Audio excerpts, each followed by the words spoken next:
Hello friends, வணக்கம். Welcome back to happy home makers kitchen. எல்லாரும் நல்லா இருக்கீங்களா? இன்னைக்கு பிள்ளையார் சதுர்த்திக்கு பண்ண வேண்டிய ப்ரீ ப்ரிப்பரேஷன்ஸ், பிளானிங், ஈஸியா அதை டென்ஷன் இல்லாம கொண்டாடுறதுக்கு தேவையானதெல்லாம் பார்ப்போமா? வாங்க. நீங்க என்ன ஐட்டம்ஸ் எல்லாம் இன்னைக்கு செய்ய போறீங்க அப்படிங்கறத மெனுவை எழுதி வச்சுக்கோங்க.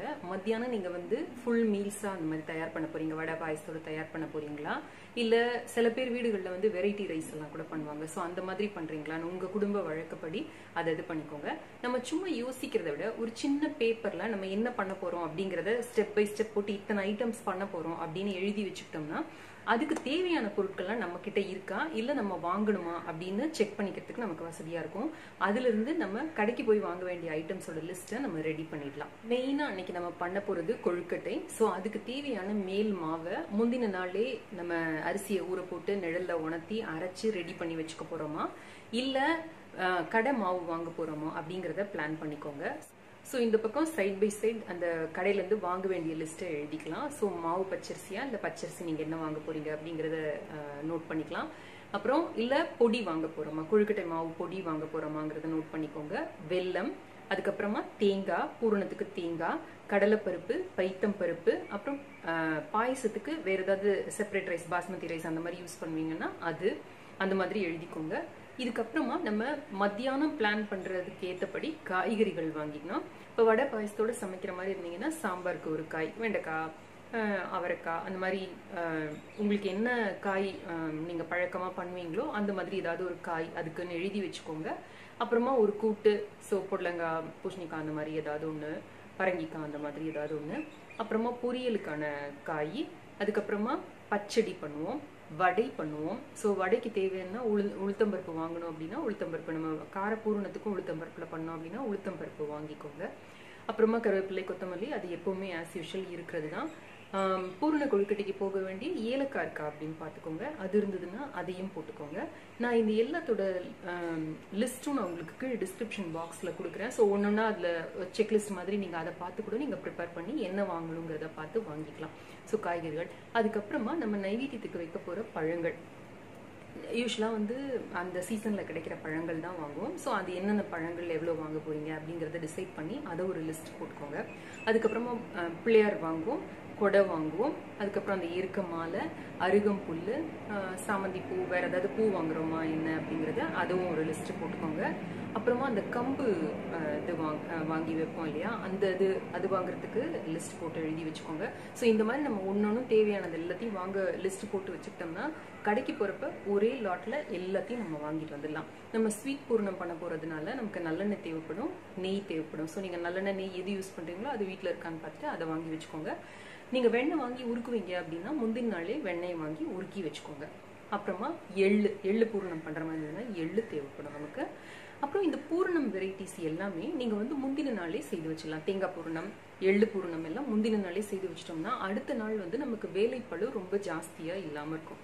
அப்புறம் முந்தின நாள் நைட்டே அந்த பிள்ளையார் இடம் அரேஞ்ச் பண்றது, அந்த பூஜை சாமான்லாம் கிளீன் பண்றது, எல்லாம் தொடச்சி ரெடி பண்ணி வைக்கிறது எல்லாத்தையும் ரெடி பண்ணி வச்சிருங்க. இது நீங்க பண்ணாம வீட்டில் இருக்கிற குட்டீஸ் கிட்ட விடுங்க, அவங்க அதை பண்ணட்டும். வீட்டில் இருக்கிற வேலைகளையும் நம்ம ஆளுக்கு ஒருத்தராக பிரித்து பண்ணிக்கிட்டோம் அப்படின்னா ஈஸியாக இருக்கும். ஸோ ஹஸ்பண்ட் கிட்ட பொருள்கள் எல்லாம் வாங்க சொல்லி கேட்டு வாங்கிக்கலாம். குழந்தைங்க கிட்ட வீடை நீட் பண்ணி கிளீன் பண்ண சொல்லுங்க. மாவுல குத்தி எங்கேயாவது பறிச்சுட்டு வாசல்ல மாட்ட சொல்லுங்க. அப்புறமா நீங்க வாசல்ல தோரணம் தொங்க விடுவீங்கன்னா அதுவும் பூக்கடையில சொல்லி இல்ல போய் வாங்கிட்டு அதையும் கட்ட சொல்லுங்க. இல்ல உங்க குழந்தைங்களை கிரியேட்டிவா அதை பண்ண சொல்லி கூட நீங்க கட்டலாம்.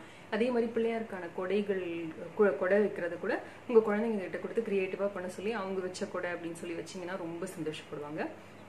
அப்புறம் உங்களோட வழக்கப்படி பூஜை நீங்க எப்படி பண்ணுவீங்களோ அதுக்கேற்றபடி என்னெல்லாம் பொருள் வேணும் அப்படிங்கிறத பார்த்து அதையும் ஒரு லிஸ்ட் போட்டு வாங்கிக்கோங்க. ஸோ சில வீடுகளில் அபிஷேகம் மாதிரி பண்ணுவாங்க. ஸோ அதுக்கு தேன், சந்தனம், பால், இளநீர், தயிர், இந்த மாதிரி நிறைய விஷயங்கள் நமக்கு தேவைப்படும். அது உங்க குடும்ப பழக்கப்படி உங்க வீட்டு பெரியவங்க கிட்ட கேட்டு அந்த லிஸ்ட்டை போட்டு அதை வாங்கி வச்சுக்கோங்க. கற்பூரம் ஆரத்தி காட்டுற மாதிரி இருந்ததுன்னா கற்பூரம், விளக்குக்கு நெய், ஸோ அதெல்லாம் ரெடி பண்ணி வச்சுக்கோங்க. முந்தின நாளே விளக்கெல்லாம் க்ளீன் பண்ணி பொட்டெல்லாம் வச்சு திரி போட்டு எண்ணெய் போட்டு எல்லாம் ரெடியாக எடுத்து வச்சிட்டோம்னா அடுத்த நாள் காலையில் நமக்கு ரொம்ப வசதியாக இருக்கும். அப்புறம் சாம்பிராணி காட்டுற மாதிரி இருந்ததுன்னா அந்த சாம்பிராணிக்கான கறியோ இல்லை அந்த கொட்டாங்குச்சி எது வேணுமோ நான் வீட்லேயே அந்த கொட்டாங்குச்சி யூஸ் பண்ணி எப்படி சாம்பிராணி ஈஸியாக போடுறது அப்படிங்கிறதுக்கான லிங்க் ரெசிபி லிங்க் கீழே கொடுக்குறேன், நீங்கள் வேணா அதை பார்த்துக்கோங்க. நைட்டு டைம் வந்து ஊற வைக்க வேண்டியதெல்லாம் ஊற வச்சுருங்க. கொண்டக்கடலை சுண்டலுக்கு நம்ம வைப்போம் இல்லையா, ஸோ அதை வந்து நைட்டே ஊற வச்சிடலாம்.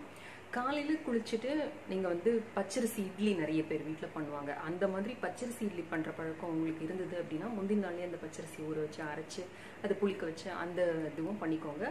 ஸோ அடுத்த நாள் காலையில் நீங்கள் வந்து பிரேக்ஃபாஸ்ட் பண்ண போகிறீங்களா இல்லை டேரெக்டாக பிரஞ்ச் மாதிரி இந்த நைவேத்தியம் பண்ணிவிட்டு அதை இது பண்ண போகிறீங்களா அப்படிங்கிறத பிளான் பண்ணிட்டீங்கன்னா பிரேக்ஃபாஸ்ட் என்ன பண்ணுறது அப்படிங்கிறத பிளான் பண்ணிக்கலாம். நீங்கள் டேரெக்டாக பிரஞ்ச் மாதிரி போகிற மாதிரி இருந்ததுன்னா காலையில் ஒரு சத்து மாவு கஞ்சி அந்த மாதிரி ஏதாவது ஒன்று எல்லாருக்கும் வீட்டில் இருக்கிற எல்லாருக்கும் கொடுத்துட்டிங்கன்னா வயிறும் கொஞ்சம் இதாக இருக்கும். நம்ம பூஜை பண்ணுற வரைக்கும் அவங்க வெயிட் பண்ணிட்டு இருப்பாங்க, நமக்கும் டென்ஷன் இல்லாமல் இருக்கும், கொஞ்சம் பொறுமையாக செய்யறதுக்கும் வசதியாக இருக்கும். காலையில் எழுந்து குளிச்சுட்டு அடுத்த கட்ட வேலைகளில் இறங்கிடலாம். நீங்கள் வீட்டில் வந்து மாக்கோலம் எல்லாம் போடுற மாதிரி இருந்ததுன்னா கொஞ்சம் பச்சரிசி மாவு ஊற போட்டு அரைச்சி அந்த மாக்கோலம் போடுற வேலை. இது வந்து நம்ம வீட்டில் பொன் குழந்தைங்க இருந்தாங்கன்னா நீங்கள் அவங்ககிட்ட கொடுத்து செய்ய சொல்லலாம். இந்த வீட்லேயே மாக்கோலம் எப்படி போடுறது அப்படிங்கிறதுக்கான வீடியோ லிங்க் வந்து அம்மா ஆல்ரெடி நம்ம கோலம் சேனலில் அப்லோட் பண்ணியிருக்காங்க. நான் அதோட லிங்க் வந்து உங்களுக்கு டிஸ்கிரிப்ஷன் பாக்ஸில் கொடுக்குறேன், நீங்கள் வேணும்னா பார்த்துக்கோங்க. அடுத்த நாள் காலையில் நம்ம சாமி இடத்துல போட போகிற கோலத்தை கூட நீங்கள் முந்தின நாளே அழகாக போட்டு வச்சிடலாம். இல்லை நீங்கள் அடுத்த நாள் காலையில் போட போகிறீங்க அப்படின்னா வாசலில் என்ன கோலம் போட போகிறீங்க, பூஜை உள்ளில் என்ன கோலம் போட போகிறீங்கிறத முந்தின நாளே பார்த்து வச்சுக்கோங்க. கோல நோட்லேருந்தோ இல்லை யூடியூப்லேருந்தோ ஏதாவது பார்க்குறீங்க அப்படின்னா அதை ஒரு பேப்பரில் போட்டு பார்த்துட்டிங்கன்னா அடுத்த நாள் காலையில் வாசலில் போடுறப்ப நமக்கு கரெக்டாக வரும். அந்த நேரம் ஒரு புது கோலத்தை எடுத்து நம்ம ட்ரை பண்ணோம் அப்படின்னா சில நேரம் அது கோலம் வந்து சரியாக வரல அப்படின்னா நமக்கு மனசு சங்கடமாக போகும். ஸோ அதை வந்து நீங்கள் முந்தின நைட்டே நீங்கள் பார்த்து வச்சுக்கோங்க. காலையில் நம்ம பண்ண வேண்டிய எல்லா ஐட்டத்துக்கும் எதெல்லாம் ஊற வைக்கணுமோ அது எல்லாத்தையும் ஊற வச்சிடலாம். இப்போ கடலைப்பருப்பு வந்து பூரணத்துக்கு நீங்கள் யூஸ் பண்ணுற மாதிரி இருந்தது, பாயசத்துக்கு நீங்கள் யூஸ் பண்ணுற மாதிரி இருந்ததுன்னா எவ்வளோ குவான்டிட்டி வேணுமோ அதை குளிச்சுட்டு வந்த உடனே அதை கொஞ்சம் எடுத்து ஊற போட்டு வச்சுருங்க. அதே மாதிரி பைத்தம்பருப்பு சுண்டலோ இல்லை பூரணமோ பண்ணுற மாதிரி இருந்ததுன்னா பைத்தம்பருப்பையும் எடுத்து ஊற போட்டு வச்சுருங்க. பாயசத்துக்கு தேவையான பச்சரிசி அப்புறமா பைத்தம்பருப்பு ரெண்டுத்தையும் வந்து நீங்கள் வறுத்து வச்சுக்கலாம். தேங்காய் வந்து உடனே துருவி வச்சுக்கிட்டீங்க அப்படின்னா பூரணத்துக்கும் நமக்கு ஒருவேளை முந்தின நாள் பூரணம் பண்ணலன்னா அடுத்த நாள் பூரணம் பண்ணுறதுக்கும் வசதியாக இருக்கும். பாயசத்துக்கு தேங்காய் பால் எடுக்கணும் அப்படின்னா இந்த மிக்சியில் அரைக்க வேண்டிய ஐட்டம்ஸ் எல்லாம் அதை ஒரு லாட் நீங்கள் வச்சுக்கிட்டீங்க அப்படின்னா அதை அரைச்சி நமக்கு எடுத்துக்கிட்டு பால் பிழிஞ்சு எடுக்கிறதுக்கு வசதியாக இருக்கும். அடுத்த நாள் நீங்கள் என்ன ட்ரெஸ் போட போகிறீங்க அப்படிங்கிறத நீங்கள் முந்தின நாளே எடுத்து வச்சிட்டிங்கன்னா காலையில் இருந்தோடனே அது ஒரு டென்ஷனாக இல்லாமல் இருக்கும். நமக்கு ரொம்ப நேரம் நின்று நம்ம குக் பண்ண வேண்டியிருக்கும். ஸோ அதுக்கு வந்து ஃப்ரீயாக இருக்கிற மாதிரி ஒரு ட்ரெஸ் போட்டுக்கோங்க. அப்புறம் பூஜை போது நீங்கள் நல்ல சாரி கட்டுறது அதை தனியாக எடுத்து வச்சுட்டு நம்ம மாற்றிக்கலாம். அப்புறம் இந்த பருப்பெல்லாம் ஊற போட்டுட்டு இந்த சைட் பை சைட் கொழுக்கட்டை மாவு நீங்கள் ரெடி பண்ணி வச்சுட்டீங்க அப்படின்னா ஒரு ஈர துணியை போட்டு மூடி வச்சுட்டீங்க அப்படின்னா கொழுக்கட்டை பண்ணுறதுக்கு வசதியாக இருக்கும். யூஸ்வலாக அந்த கொழுக்கட்டை மாவு பண்ண உடனே நமக்கு அந்த மோதகம் பண்ணுறது வந்து ரொம்ப ஈஸியாக இருக்கும். பட் இனிமே ஒரு 1/2 hour to 45 minutes அதை வந்து நம்ம ஈர துணி போட்டு மூடி வச்சுட்டு கூட பண்ணலாம். எப்படி கொழுக்கட்டை மாவு வீட்லேயே பண்ணலாம், அது 3 methods ஈஸி மெத்தட்ஸ். வீட்லேயே மாவு வாங்கி அரிசி வாங்கி மாவை அரைச்சி பண்ணுறது, அரிசி மாவில் திரிச்சு பண்ணுறது, இன்னொன்று கடை மாவில் எப்படி பண்ணுறது, எல்லாத்துக்கான ரெசிபி லிங்க் நான் உங்களுக்கு டிஸ்கிரிப்ஷன் பாக்ஸில் கொடுக்குறேன். அதே மாதிரி காரப்பூரணம், இனிப்பு பூரணம், பிடி கொழுக்கட்டை எல்லாத்துக்குமான லிங்க்கும் நான் உங்களுக்கு கீழே டிஸ்கிரிப்ஷன் பாக்ஸில் கொடுக்குறேன். சைட் பை சைடு வந்து நம்ம காய்கறிகளை கட் பண்ண ஆரம்பிச்சிடலாம். நீங்கள் வந்து இந்த மாதிரி நைவேத்திய நாளுக்கு பண்ண போகிற சமையலுக்கு வந்து காய்கறி ஈஸியாக கட் பண்ணுற மாதிரி வாங்கிட்டீங்க அப்படின்னா ரொம்ப வசதியாக இருக்கும். நமக்கு ரொம்ப நேரம் அதில் ஸ்பெண்ட் பண்ணாத மாதிரி. இப்போ கீரை, வாழைப்பூ அந்த மாதிரி ரொம்ப நுணுக்கமான ஐட்டம்ஸ் வாங்காமல் டக்குன்னு கட் பண்ணுற மாதிரி ஐட்டம்ஸ் வாங்கிக்கோங்க. அதை சைட் பை சைட் கட் பண்ணி ரெடியாக எடுத்து வச்சுக்கோங்க. அடுத்தது நம்ம வேக வைக்க வேண்டிய ஐட்டம்ஸ் பார்த்துக்கலாம். பைத்தம்பருப்பு, கடலைப்பருப்பு இதெல்லாம் நம்ம வேக வச்சுக்கலாம். சுண்டலுக்கு வந்து கொண்டக்கடலை வேக வச்சு ரெடியாக எடுத்து வச்சுக்கோங்க. அப்புறம் நீங்கள் சாம்பார் பண்ணுற மாதிரி இருந்ததுன்னா துவரம் பருப்பையும் முதல்லையும் ஊற போட்டு வச்சுக்கோங்க, அதையும் வேக வச்சுக்கோங்க. இதெல்லாம் ஒன்றா வந்து நீங்கள் வேக வச்சுட்டீங்க அப்படின்னா உங்களுக்கு அது ஒரு வேலை முடியும். அதே மாதிரி நீங்கள் அந்த பருப்பெல்லாம் ஊற வைக்கிறப்பவே புளியையும் ஊற வச்சுருங்க. எவ்வளோ புளி தேவையோ, ரசத்துக்கு சாம்பாருக்கு எவ்வளோ புளி தேவையோ அதை ஊற வச்சிட்டிங்கன்னா நம்மளுக்கு ரொம்ப வசதியாக இருக்கும். இந்த மீன் பொடி அந்த மாதிரி ஏதாவது அரைச்சி தான் நீங்கள் சாம்பார் பொடி யூஸ் பண்ண மாட்டீங்க, அன்றைக்கி எல்லாமே அரைச்சி செய்வீங்க அப்படின்னா அந்த வேலையை இந்த வேக வைக்கிற நேரம் இந்த சைட் பை சைட் நீங்கள் வந்து மசாலா எல்லாத்தையும் அரைச்சி வச்சுக்கோங்க. அதே மாதிரி கூட்டுக்கு தேங்காய், ஜீரகம், பச்சை மிளகாய் போட்டு அதை அரைச்சி ரெடியாக வச்சுக்கோங்க. ஸோ தேங்காய் வந்து பொரியலுக்கு என்ன பண்ண போறீங்களோ அதுக்கு ஏதாவது பொடி வேணும் இல்லை அதுக்கு ஏதாவது தேங்காய் வேணும் அதெல்லாம் ரெடி பண்ணி வச்சுக்கோங்க. ஸோ கருவேப்பிலை, கொத்தமல்லி அதெல்லாம் கூட முந்தின நாளே எடுத்து ரெடியாக எடுத்து வச்சுக்கோங்க. ரசம் என்ன பண்ண போறீங்கிறத பிளான் பண்ணி எடுத்து வச்சுக்கோங்க. இதை பண்ணி முடிச்சிட்டிங்கன்னா அதுக்குள்ளே இந்த பருப்பு வெந்திருக்கும். எடுத்து சுண்டலை தாளிச்சிட்டு கையோட ரசம், சாம்பார், கூட்டு, கறி எல்லாத்தையும் நீங்கள் தாளித்து கொட்டிட்டீங்க அப்படின்னா அந்த வேலை முடிஞ்சிடும். இந்த இது தாளிக்கிற வேலை நீங்கள் பண்ணுறப்பவே எவ்வளோ சாதம் போடுப்பீங்களா, யூஸ்வலாக நம்ம பச்சரிசி தான் நைவேத்தியத்துக்கு இது பண்ணுவோம். அது வந்து ஒரு 10 நிமிஷம் ஊற வச்சுட்டு அதை வந்து நீங்கள் குக் பண்ணீங்க அப்படின்னா ஈஸியாக குக் ஆகிடும் அது உங்களுக்கு. ஸோ இந்த இவ்வளோ வேலையும் ரெடி ஆகிடும்.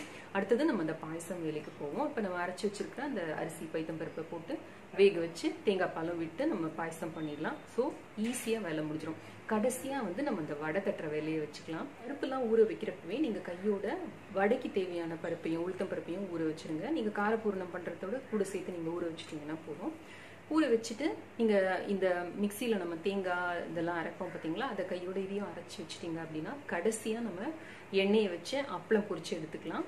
அதே மாதிரி நம்ம இந்த வடையையும் போட்டு பொரிச்சு எடுத்துக்கலாம். மெதுவடை நைவேத்தியத்துக்கு எப்படி பண்ணுறது அப்படிங்கிறதுக்கான வீடியோ லிங்க் வந்து நான் உங்களுக்கு கீழே டிஸ்கிரிப்ஷன் பாக்ஸில் கொடுக்குறேன். நான் அம்மா பண்ணி காமிச்சிருக்காங்க. ஸோ அந்த லிங்க்கும் நான் உங்களுக்கு கொடுக்குறேன், வேணும்னா பார்த்துக்கோங்க.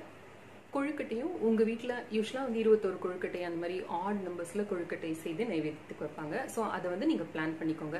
எந்தெந்த கொழுக்கட்டை எவ்வளோ அளவு பண்ண போகிறோம், என்னென்ன கொழுக்கட்டை பண்ண போகிறோம் அதையும் பிளான் பண்ணி வச்சுக்கிட்டீங்க அப்படின்னா ரொம்ப ஈஸியாக இருக்கும். இது முடித்த உடனே நம்ம வந்து இந்த கொழுக்கட்டை வேலையில் இறங்கிடலாம். டக்குன்னு சொப்பு பண்ணி இதையும் வச்சு நம்ம வேக வச்சு எடுத்துட்டோம் அப்படின்னா வசதியாக இருக்கும். இல்லை மத்தியானம் நைவேத்தியத்தை முடிச்சுட்டு நீங்கள் சாயங்காலம் தான் சுண்டலும் மோதகமும் பண்ணி நீங்கள் வேக வச்சு நைவேத்தியம் பண்ணுவீங்க அப்படின்னா அப்படியும் பிளான் பண்ணிக்கோங்க.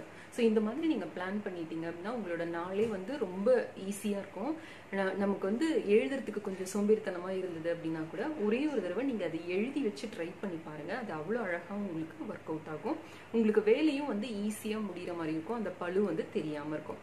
அப்புறம் நம்ம வந்து முந்தின நாள் அடுத்த நாள் வந்து நம்ம நிறைய அந்த மோதகம், கொழுக்கட்டை, பாயசம்னு ஸ்வீட்டாக சாப்பிட போகிறோம் இல்லையா. ஸோ முந்தின நாள் வந்து வெயிட் குறைக்கிறதுக்காக நான் இந்த டிப்ஸ் சொல்கிறேன். முந்தின நாள் நல்ல வெஜிடபிள்ஸில் ஒரு பொரியல் மாதிரியோ கூட்டு மாதிரியோ இல்லை சூப் மாதிரியோ நிறைய செய்துக்கோங்க. அதை நல்ல ஒரு பவுல் ஃபுல்லும் சாப்பிட்டுக்கோங்க. ஸோ அந்த மாதிரி லைட்டாக நீங்கள் சாப்பிட்டுக்கிட்டிங்கன்னா அடுத்த நாள் நீங்கள் இந்த மாதிரி நல்லா நமக்கு மனசு நிறையிற வரைக்கும் நம்ம சாப்பிட்டுக்கலாம். கொழுக்கட்டை இதெல்லாம் சாப்பிட்டுட்டோம்னா நமக்கு வெயிட் போடாமல் இருக்கும். அதே மாதிரி அந்த பூஜை நாளுக்கு அடுத்த நாளும் இதே மாதிரி வெஜிடபிள்ஸில் சூப்பு, ரைஸ் எல்லாம் கம்மி பண்ணிவிட்டு இந்த மாதிரி நல்ல வெஜிடபிள் சூப்பு, வெஜிடபிள் பொரியல், கூட்டு அந்த மாதிரி நிறைய பண்ணி ஒரு பவுல் ஃபுல்லும் சாப்பிட்டு வயிறு நொப்பிட்டீங்க அப்படின்னா உங்களுக்கு வந்து வெயிட் போடாமல் இருக்கும். நீங்கள் நைவேத்தியத்துக்கு வந்து அப்பம் பண்ணுற பழக்கம் இருந்தது அப்படின்னா இந்த வடை சுடுற கையோட இந்த பக்கம் அடுத்த அடுப்பில் வந்து நீங்கள் இந்த பக்கம் அப்பமும் சுட்டுட்டீங்க அப்படின்னா அதுவும் வந்து உங்களுக்கு ஈஸியாக முடிஞ்சிடும். ஸோ நீங்கள் காலையில் அரிசி பருப்பெல்லாம் ஊற வைக்கிறப்பவே இந்த அப்பத்துக்கும் ஊற வச்சு நம்ம தேங்காய் இதெல்லாம் அரைப்போம் பார்த்தீங்களா, அப்போ இந்த அப்பத்துக்கு அரைச்சி ரெடியாக எடுத்து வச்சுக்கோங்க. நீங்கள் நிறைய ஐட்டம்ஸ் பண்ணுறப்ப அந்த இலையில வந்து வைக்கிறதுக்கெலாம் ஒரு முறையெல்லாம் இருக்கு இல்லையா, அதெல்லாம் வீட்டு பெரியவங்க கிட்ட கேட்டு தெரிஞ்சுக்கோங்க.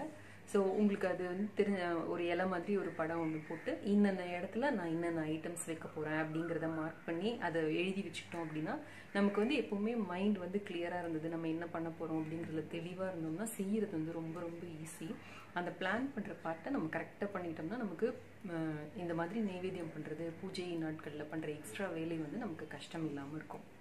வந்து அவல், கடலை அந்த மாதிரிலாம் கூட வைப்போம் இல்லையா, உருண்டைகளாக வைக்காம இந்த மாதிரி பிளெயினாக கூட வைப்போம் இல்லையா. ஸோ அதெல்லாம் கூட முந்தின நாளே வாங்கி வச்சுக்கோங்க. அப்புறம் எள்ளுருண்டை, கடலை உருண்டை அந்த மாதிரி பண்ணுற பழக்கம் இருந்ததுன்னா அதையும் வந்து பண்ணிக்கோங்க. நீங்கள் எள்ளு பூர்ணம் பண்ணுறப்பவே நீங்கள் கொஞ்சத்தை எடுத்து அதுலேயே வந்து எள்ளுருண்டை செய்து வச்சிடலாம், தனியாக அதுக்குன்னு செய்யாமல். ஸோ அதை கூட நீங்கள் முந்தின நாள் செய்து வச்சிடலாம். இந்த டிப்ஸ் எல்லாம் உங்களுக்கு ரொம்ப பயனுள்ளதாக இருக்கும்னு நினைக்கிறேன். அவசியம் இதெல்லாம் ட்ரை செய்து பாருங்கள். ட்ரை செய்து பார்த்து எனக்கு உங்களோட கமெண்ட்ஸையும் ஃபீட்பேக்கையும் கீழே இருக்கிற கமெண்ட் செக்ஷனில் எழுதி அனுப்புங்க. நீங்கள் வேறு ஏதாவது டிப்ஸ் ஃபாலோ பண்ணுவீங்க, பிளான் பண்ணுவீங்க அப்படின்னா அதையும் கீழே எழுதி அனுப்புங்க. நம்ம எல்லாருக்குமே இது ரொம்ப யூஸ்ஃபுல்லாக இருக்கும். நன்றி, வணக்கம்.